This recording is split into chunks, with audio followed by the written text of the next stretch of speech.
I have to go over to Parkesdale Farms to get some things, so I thought I'd take you along with me, and I thought I'd make a little video about the impact of these last few days this week that have been extremely cold, and the plants that it has affected, including the strawberry crops for this year. Parkesdale and a number of other farms, Berry Sweet Acres, Wish Farms, have all been in the news here. Plant City's getting a little bit more coverage than usual because of that, because the crops have been lost, or at least like 20% of Parkesdale's crops were lost. So they're anticipating things like increases at the grocery store and stuff like that for strawberries. And I know people from other states are thinking like, oh, we get, it gets super cold here. 23 degrees is like nothing. Well, Florida is just extremely ill equipped for this type of weather. Central Florida and downward, at least. Jacksonville, that area, northern Florida, it gets pretty cold. They're a little bit more used to it, but we are not. And in all my years in gardening, I have never lost this many plants. So it's very disheartening. A lot of what I grow, tropical plants, colocasias, alocasias, they grow from bulbs or corms. So I'm hoping they come back, but that they're not just gone for good.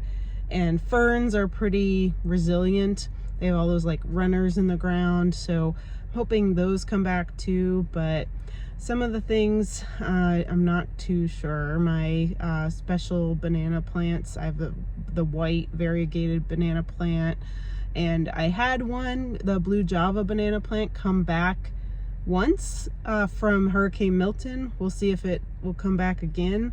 And my silk floss tree, if that is dead, that's probably going to be one of my top saddest losses. I've grown it since like a little tiny baby, like this big, and it's way taller than me now. And we accidentally set some of the leaves on fire earlier this year. Well, it was like from the heat, and the embers melted the leaves from like a big fire pit when we were burning some of the limbs that had fallen down from Hurricane Milton.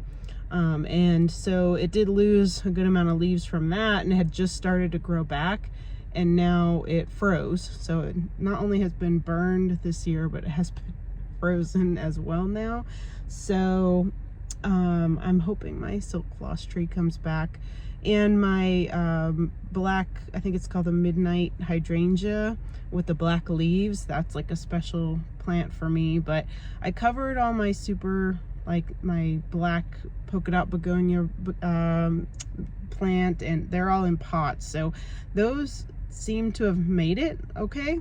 They're on my carport, which, there's something called microclimates in gardening, where it's like the carport isn't going to experience the wind chill that just like my open yard does, because the carport and the house are blocking it. So yeah, but it's been pretty rough as far as a garden, from a gardener's perspective. Abundant Gardens, it's a nursery here in Plant City. They are going to be closed till further notice, just to like clean up and recuperate their garden.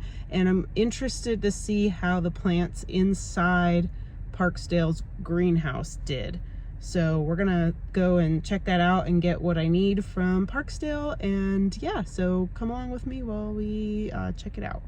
So here we are in Parkesdale's greenhouse, and you can see this Alocasia bambino has a little damage, but everything's looking really good. This staghorn, just like one little area here of some frostbite, but these succulents look amazing.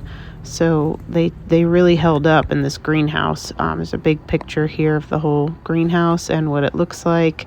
and that cactus had some damage, but it's just amazing how well everything has kept up in here, and it just tells me that, gives me hope that going forward, if we all get a couple of those cheapy greenhouses, we might be able to save more of our plants, because covering with the sheets and towels, just it really isn't covering it anymore. It's not doing the trick. So this is a little hope core for those folks who've lost a lot of plants, and if you need some new ones, come to Parkesdale. So I got my milkshake. It's hard to see, there we go, but it's a strawberry one with whipped cream, because they have the best whipped cream. It was busy in there, so I didn't want to like film people. So that's why I just took like short clips of the plants, but they didn't have any damage really in there. There was a few leaves that were like a little bit like shocked, but their greenhouse did really good. So yeah, lesson in Florida, if it's gonna keep being like this with this weather every year, like just seems like the winters are getting colder and worse, then yeah, it might be good to invest in a small greenhouse, even one of those like cheapy ones. I have one, and that's what I put a lot of my prized plants in, but you know, you can't put everything. So I'm gonna enjoy this before it melts on me, even though it's like 55 degrees out. I'm drinking a milkshake, but you can't come here and not have a milkshake at Parkesdale or a strawberry shortcake. I didn't want to eat too much before dinner, but yeah, so that's pretty good news. It's giving me some hope a little bit that if I maybe get a second greenhouse, or I don't know, even just putting plastic over the plants instead of I used sheets and towels and stuff, the plastic may act as a greenhouse effect, you know. It's hard to see, but I'm at a red light, and look at the strawberries. They look okay. So what they do is they run water over the strawberries to freeze them, because they can't get any colder than the freezing point of 32 degrees. So I think that's what saved a lot of the crops. I forgot to mention, I got this variegated ivy from Parkesdale.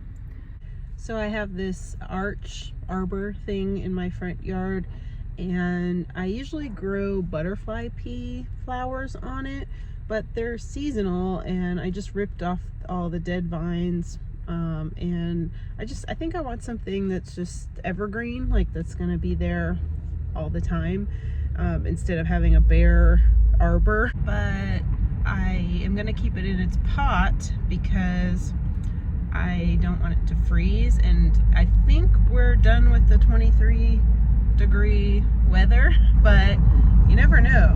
We could have another couple super cold nights, because this weather's just been so unpredictable and crazy this year, and Floridians, like I said earlier, just really aren't used to it, and we like haven't tested the limits or the threshold of our tropical plants. You know, it's like many of us, like myself, have been gardening for many years, and they're fine, you know, being covered at 35 degrees with sheets and towels. But you know, 25 was the breaking point. I think 24, 25 I think is the coldest it got here where I'm at. So we know, now we know, you know. And I have some ferns that have some dark leaves, but they have mostly survived, including my crocodile fern, and a rabbit's foot fern. But my staghorn fern, which was like a medium size, not like the ones you saw inside Parkesdale, not like that, but it's like a medium sized one hanging. It has one little green pad left on it, so I'm hoping that because it has some green left on it, it will survive. But if we get another 23-degree day, 24-degree day, I did see someone say that they climbed up on a ladder, and you know, because a lot of staghorn ferns are hanging from trees, so they climbed up on the ladder and put a zip-up hoodie around the fern and just left it like hanging up there, so you don't have to, like, you know, dismantle it, take it all down. And I'm like, oh, that's smart. So I'll probably do that if we are gonna, so I don't lose that last little bit of green, and that the staghorn fern can hopefully come back. I'm back inside now because it's getting chilly out, and I'm home from doing my errands. But I guess I just want to close this video on just saying that this is unprecedented for Florida, and we just have to make a plan moving forward, because it literally snowed in like Wesley Chapel, parts of Tampa. I didn't see anything here, but I think Lakeland maybe got like a little bit too. And so we just have to prepare ourselves for next time. And you know, it's heartbreaking what has been lost, the crops that are lost, just all these weather changes that are happening here. The last 2 winters I feel like were worse than previous winters in my area, and this one obviously being the worst one yet. So it's like it's disheartening. I've seen people say, like, do we keep going? Do we keep doing this? Do we keep growing outdoor gardens and having food forests and things like that? Because it's so much work if you're gonna have to cover everything on and off. See, that's the thing, you have to uncover them to water and to let them get sunlight and stuff like that. So it's been a chore to do that. On the nights it's been 30s, in the 30s, I cover my most prized plants. It's like uncover, cover. And yeah, so extension offices, agricultural extension offices are recommending that you leave the dead leaves on the plants. And I know it's so tempting to want to prune those plants, but they're saying to leave them on. It will help protect the plants from any future frosts or any more cold weather, any more damage, because damage can occur over time, like several days of it being cold, not just like, oh, one night, okay, we're safe, it's a little warmer tomorrow. It's sustained cold that can also, I can't just sneezed, sorry, that can kill the plants. So on that note, thank you all so much for joining me today on this little random unplanned vlog. I hope you enjoyed the little visit to Parkesdale Farms, and thank you again for watching. If you like gardening content, little Florida adventures, weird stuff, music, slice of life stuff, make sure you hit the button. I just started ramping up making videos here after coming over from another platform that shall not be named, that just got bought out by a very rich person. So thank you so much again, and until next time, bye.